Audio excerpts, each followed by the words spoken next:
আসসালামু আলাইকুম। আশা করি আপনারা সবাই ভালো আছেন। তো আমি আমার ওয়ার্ড ফাইলটি ওপেন করতেছি।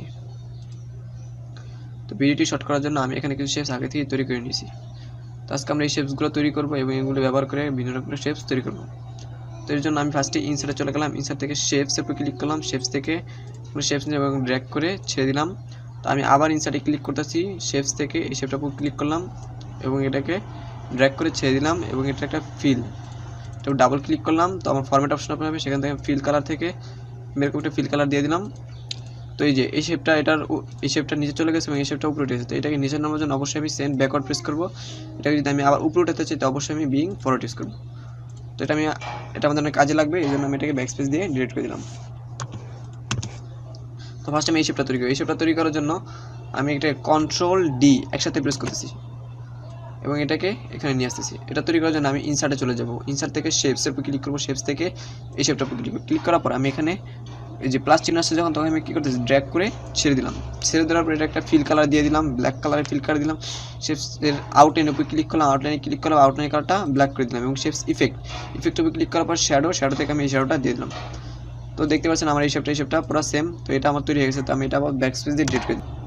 তারপর আমি এই শেপটা তৈরি করবো। এই শেপটা তৈরি করার জন্য এটার উপরে ক্লিক করলাম। ক্লিক করার পর কন্ট্রোল ডি একসাথে প্রেস করে ডুপ্লিকেট করে নিলাম এবং এটা এখানে নিয়ে আসতেছি এবং এটাকেও তৈরি করবো। এটাকে তৈরি করার জন্য কন্ট্রোল ডি একসাথে প্রেস করতেছি এবং এটা ডুপ্লিকেট হলো এবং এটাকে আমি এখানে নিয়ে আসলাম। তো আমি এখন এই দুইটা শেপস তৈরি করবো। এই দুইটা শেপ তৈরি করার জন্য আমি অবশ্যই ইনসার্টে যাব। ইনসার্ট থেকে শেপসের উপর ক্লিক করবো। ক্লিক করার পর যেখানে ফ্রিডম শেপ আছে এই ফ্রিডম শেপের উপর ক্লিক করলাম। ক্লিক করার পর এখানে আমি একটা শুধু ক্লিক করলাম। ক্লিক করার পর আমি যদি এখানে ক্লিক করতে এটা এরকম হবে, কিন্তু আমি এটা সোজা রাখতে চাচ্ছি। সোজা রাখার জন্য অবশ্যই আমাকে শিফট ধরে রাখতে হবে।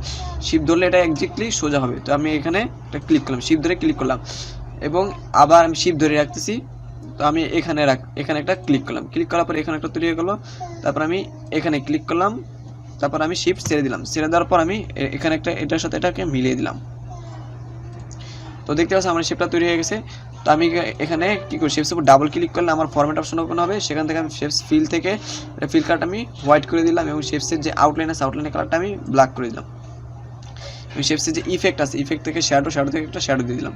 তো দেখতে পাচ্ছেন আমার এই শেপটা প্রায় সেম, শুধু এটা একটু ছোটো। তো তারপর আমি এই শেপটা তৈরি করি। এই শেপটা তৈরি করার জন্য আমি অবশ্যই এটার উপর ক্লিক করবো। ক্লিক করার পরে আমি কন্ট্রোল ডি একসাথে প্রেস করবো, তাহলে এটা ডুপ্লিকেট তৈরি হবে এবং এখানে থেকে রোটেট অপশন আছে, এই রোটেট অপশনে আমি মাউসের লেফট বাটনে ক্লিক করে এটাকে আমি চেপে ধরে রাখবো। ধরে রাখার পর এটাকে আমি রোটেট করবো। রোটেট করলে এটাকে ঘুরে যাবে। তো ঘুরে গেল এবং আমি কী করবো, কিবোর্ডে অ্যারো বাটন প্রেস করতেছি এবং একটু ডান দিকে সরিয়ে নিতেছি এই যে, এবং এটাকে একটু উপরে উঠে কিবোর্ডে অ্যারো বাটন প্রেস করতেছি। তো দেখতে পাচ্ছেন এই শেপগুলো প্রায় সেম। তো আমি এই শেপগুলো রাখতেছি এবং এগুলো ব্যাকস্পেস দিয়ে ডিলিট করে দিলাম। এটা ব্যাকস্পেস দিয়ে ডিলিট করে দিলাম। তারপর আমি এই শেপটা তৈরি করি। এই শেপটা তৈরি করার জন্য অবশ্যই আমি কন্ট্রোল ডি একসাথে প্রেস করতেছি এবং এটাকে নিয়ে আসতেছি। তারপর এটাকেও আমি কন্ট্রোল ডি একসাথে প্রেস করতেছি এবং এটাকে নিয়ে আসতেছি। তো এটা তৈরি করার জন্য আমি অবশ্যই ইনসার্টে চলে যাব। ইনসার্ট থেকে শেপসের উপর ক্লিক করবো। শেপসে ক্লিক করার পর এই যেখানে আপনারা খুঁজবেন কোথায়, এই যে এই শেপটার উপর ক্লিক করবেন। ক্লিক করার পর অবশ্যই শিফট ধরে রাখবেন, তাহলে এটা রাউন্ড হবে। তো শিফট ধরে আমি এটাকে একটু ড্র্যাগ করতেছি। তো দেখতে পাচ্ছেন এবং শিফট ছেড়ে দিলাম এবং ড্র্যাগ করলাম। ড্র্যাগ করার পর এটার উপর ডাবল ক্লিক করলাম, ফরম্যাট অপশন ওপেন হলো। সেখান থেকে শেপস ফিলের উপর ক্লিক করলাম। ক্লিক করার পর কালারটা ব্ল্যাক করে দিলাম। শেপসের যে আউটলাইনের কালারটা আমি ব্ল্যাক করে দিলাম এবং শেপসের ইফেক্ট থেকে শ্যাডো থেকে একটা শ্যাডো দিয়ে দিলাম। তো দেখতে পাচ্ছেন আমার এই শেপগুলো তৈরি হয়ে গেছে। তো এবার কন্ট্রোল ডি, তো এটাও ডুপ্লিকেট হয়ে গেছে। আমি এগুলো বাদ দিয়ে দিয়েছি, ব্যাকস্পেস দিয়ে ডিলিট করে দিলাম এবং এটা ব্যাকস্পেস। তো এখন আমি এই টেক্সটগুলো তৈরি করবো। এই টেক্সটগুলো তৈরি করার জন্য এই টেক্সটের উপর ক্লিক করলাম। ক্লিক করার পরে যে আউটলাইনগুলো আছে আউটলাইনের উপর ক্লিক করলাম। ক্লিক করে কন্ট্রোল ডি দিয়ে একটা ডুপ্লিকেট করে নিলাম এবং এখানে নিয়ে আসতেছি। এখানে নিয়ে আসার পরে এটা তৈরি করার জন্য আমি ইনসার্টে চলে যাবো। ইনসার্ট থেকে শেপসের উপর ক্লিক করলাম। শেপসের উপর ক্লিক করার পরে এটার উপর ক্লিক করলাম। ক্লিক করার পরে এখানে ড্র্যাগ করে ছেড়ে দিলাম এবং যখন এই যে চারদিকে অ্যারো বাটনগুলো আসবে তখন আমি মাউসের রাইট বাটনে ক্লিক করবো। রাইট বাটনে ক্লিক করে এমন একটা ইন্টারফেস চলে আসবে। এখান থেকে আমি অ্যাড টেক্সট করে নেবো। সরি, কী হলো, এখান থেকে আমি অ্যাড টেক্সট করে নেবো। অ্যাড টেক্সট করে নেওয়ার পর এখানে আমি লিখলাম সিম্পলভাবে বি লিখলাম। বি লেখার পর এটাকে আমি সিলেক্ট করলাম। সিলেক্ট করার পর আমি হোমে চলে গেলাম। হোম থেকে এটা ফন্ট সাইজটা একটু বাড়িয়ে দিতেছি এবং ফন্টের যে কালার আছে কালারটা আমি ব্ল্যাক করে দিলাম এবং ফন্টের যে স্টাইল আছে এটা অ্যারো বাটনে ক্লিক করার পর এখান থেকে আমি এই স্টাইলটা যে মাউস নিয়ে যাচ্ছি, যেরকম আমার স্টাইল চাই সেরকম স্টাইল নিয়ে যাবো।